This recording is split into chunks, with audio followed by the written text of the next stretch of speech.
veux le YC. Tu sais qui c'est.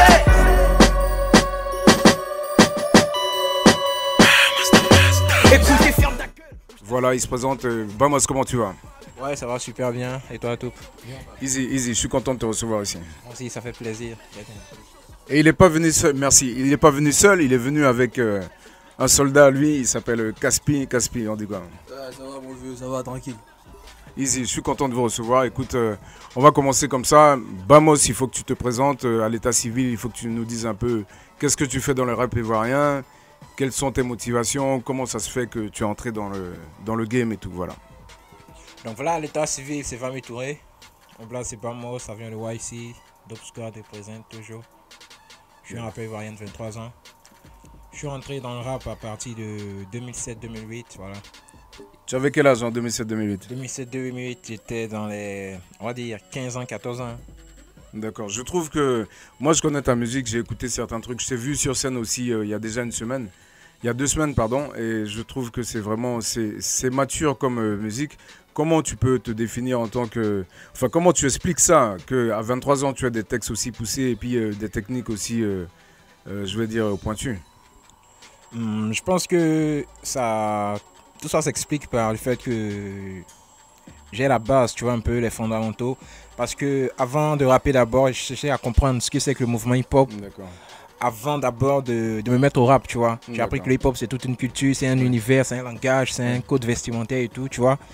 Et quand tu décides d'adopter une culture, il faut tout qui va avec, tu vois. Yeah. Je profite de ça pour rebondir, je profite de ta réponse pour rebondir en disant mais il y a beaucoup de rappeurs aujourd'hui qui ne savent pas d'où vient le hip-hop. Donc ils ont commencé leur cursus dans Lil Wayne, ils ont commencé dans des choses qu'on entend aujourd'hui, je vais dire, en pensant à Future, Young Thug, tout ça. Qu'est-ce que tu penses de tout ça? Qu'est-ce que tu peux leur dire à ceux-là? Bon, on va pas se mentir, tu vois, moi, c'est des trucs de mon époque, tu vois, je crache pas dessus. Je veux pas qu'on me qualifie par exemple de puriste parce qu'aujourd'hui le terme puriste c'est utilisé un peu à titre péjoratif, tu vois, un peu du genre un gars qui est bloqué sur une époque et tout. Mais moi c'est pas ça, je suis ouvert, tu vois, je peux passer du Future à du Jay-Z, à du Ali, Caris et tout, tu vois, j'écoute tout. Mais ce que j'ai à dire à ces gars-là, c'est qu'il faut pas juste avancer avec ton époque, tu vois. Moi par exemple, un gars comme B.I.G., des gars comme Ricon et tout, c'est pas des gars de mon époque, tu vois. Mais j'ai décidé d'apprendre, d'étudier, de savoir ce que c'était. De connaître d'abord le fondement du hip-hop, tu vois, le fondement du rap avant d'être vraiment rappeur, d'être MC, tu vois. Avant tout, moi, je me considère, avant d'être un artiste, chanteur, artiste, je sais pas quoi, je suis tout d'abord un MC, tu vois. D'accord, c'est très bon, c'est des bonnes références. Comme on peut t'appeler donc un puriste évolutif parce que les gens évoluent avec...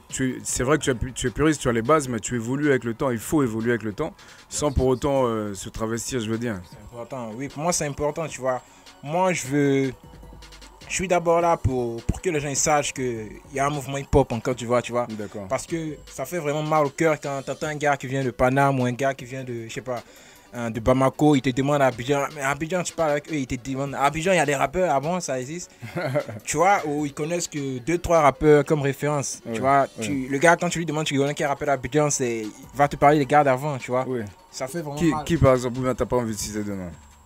Non, j'ai pas envie de citer les noms, mais franchement, j'ai parlé avec un gars pas mal connu ces temps-ci. Il mousse bien à Bamako, actuellement. Et le gars, bon, celui qu'il connaissait, c'était Mighty. Tu vois un peu les gars de l'époque de Mighty, Stizo, TDF et tout. Tu vois un peu. C'est vraiment dommage, quoi. Tu parles d'Ibawan? Yes, ouais, big up à Ibawan. Ça, c'est notre frère aussi. Tu vois un peu, et c'est vraiment dommage. Parce que là, sur la scène ivoirienne, du hip-hop et tout, il y a plein de gars qui font de bonnes choses, mais le souci c'est qu'on a du mal à être médiatisé. On a du mal à faire des trucs super professionnels, des trucs de grande qualité parce que ça manque de moyens, ça manque de financement, tu vois. Tout à fait. Mais dans les débats de hip-hop et puis souvent quand je reçois les artistes à Victory B Studio Session, je pose souvent cette question en disant qu'est-ce qui fait que justement il n'y a pas de médiatisation? Est-ce qu'il n'y a pas un manque de solidarité, un manque de coordination entre les artistes rappeurs eux-mêmes d'abord? Ouais, c'est clair, tu vois. On va pas se mentir, hein, dans le game, il y a plein de sorcellerie, tu vois. Tu postes une vidéo sur Facebook, le gars, il voit, tu vois le nombre de vues qui monte. Mais les likes, ça passe pas, tu vois. Il n'y a pas de partage. Et le gars, quand il te croise dans un show, un son système, ah ouais, bah moi, putain, j'ai vu ta dernière vidéo. C'est pire, mais tout. Tu vois, ta dernière vidéo, ça déchire. Ouais. Mais le gars, tu l'as pas vu pousser ton truc, tu vois. Donc, si déjà sur les réseaux sociaux, c'est gratuit pour pousser le mouvement de ton gars, tu n'arrives pas à le faire, c'est pas quand il va sortir un CD ou un disque que tu vas acheter, tu vois. Si déjà dans le game, nous-mêmes, on n'est pas solidaires, c'est pas des gars de l'industrie qui vont nous pousser, tu vois. Il faut d'abord qu'on soit solidaires et qu'on accepte de pousser le mouvement ensemble. Moi, je parle en termes de mouvement, tu vois. Ouais. Parce que c'est bien beau qu'un rappeur seul émerge et tout, mais quand le mouvement il va pas de l'avant, c'est pas bien. Ouais. Et si ça continue comme ça, c'est ce qui va se passer. Il y aura que certains individus, des entités qui vont se faire voir, mais le mouvement hip-hop ivoirien, il va toujours rester À au terme. bas de la À scène terme. musicale. À terme. J'ai pas de tatouage, j'ai pas de piercing, mais je suis un rappeur, tu vois. À la base, c'est vrai que les C'est toujours rappeurs... propre. Tranquille. À la base, tu vois, les rappeurs, c'était des gars de rue et tout, les gars qui avaient du mal à se nourrir et tout. Ça, c'était au States, c'était dans les années 80 et tout. Mais là, les données ont changé, tu vois. Pour être rappeur aujourd'hui, il faut avoir quelque chose dans la tête. Moi, je suis pas le gars focus sur le rap, c'est forcément du gangstérisme et venir parler de drogue, sexe, alcool et tout. Non, moi je fais rien de tout ça, tu vois. Je bois pas, je fume pas, je fais rien de tout ça, tu vois. Mais je suis rappeur. Moi aujourd'hui, je me dis qu'il est temps de dire des trucs dans sa musique, dans ses textes. Il faut avoir des textes, il faut que ça ait du contenu, tu vois. Il faut les fondamentaux. Mais il y en a plein. C'est vrai que la majorité des rappeurs aujourd'hui, ils ont pas tout ça dans leur musique et tout. C'est ce qui fait qu'il y a plein de monde qui se retrouve pas dedans. Ouais. Et c'est vraiment dommage. Mais faut pas généraliser, tu vois. Ouais. T'as des rappeurs qui ont des niveaux, et t'as des rappeurs qui sont fonctionnaires, t'as des rappeurs qui sont médecins et tout. Ouais. Et t'as les voyous. On crache pas sur les voyous et tout, tu vois. Des gars de la rue, respect à eux. Mais t'as des gars, par exemple, qui n'ont pas fait les études, qui sont pas partis à l'école, mais qui arrivent à rapper, qui font du rap nous aussi, qui font ça bien et ça touche un bon nombre de personnes, voilà. Mais faut pas avoir cette idée du rappeur, non, c'est un gars voyou, plein de piercing, tatoué et tout, de partout, non. C'est complètement faux. Yes, I big up. En Côte d'Ivoire. Caspi. Yeah. Donc voilà, merci à Victory V, pardon, pour tout ce qu'ils font pour le mouvement hip-hop en Côte d'Ivoire. Big up à tous ceux qui nous regardent. Là, il y a une grosse mixtape qui arrive, qui est plus chaud que moi. Dope Squad, Yop City dans le building, c'est ici. Yes, I. On salue tout le monde. Caspi, un mot?